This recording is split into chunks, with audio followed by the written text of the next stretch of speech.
Mahirapan naman po ang transportasyon sa Obando, Bulacan, samantala baha pa rin sa ibang bayan ng Bulacan. Narito ang aking report.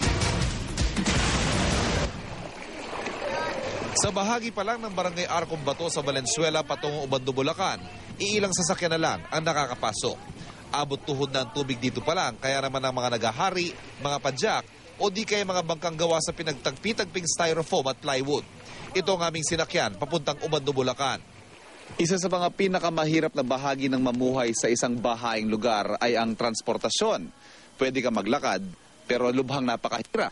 Pwede ka rin namang sumakay, pero napakagastos. 30 hanggang 50 pesos ang singil kada pasahero ng mga padyak at bangka.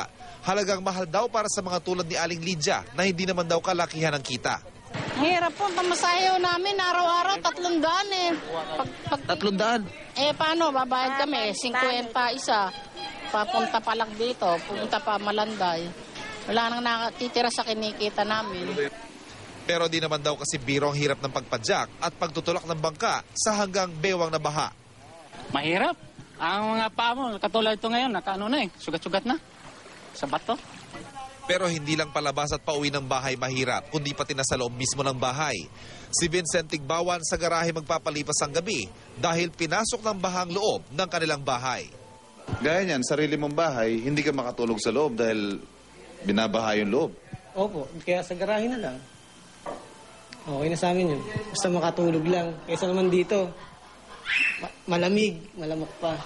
Lubog sa bahang 11 barangay sa Obando. Isang 40 taong gulang na lalaki ang nalunod sa barangay Paco sa bayan ng Obando. Kinilala siyang si Efren Salvacion. Relief kailangan namin kung merong nakikinig dyan at sana'y mabigyan kami ng relief goods dito dahil ang apektado ay buong Obando.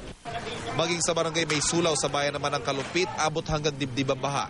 Hanggang sa barangay San Miguel hanggang bewang ang tubig, kaya hindi makauwi ang mahigit 100 pamilyang inilikas.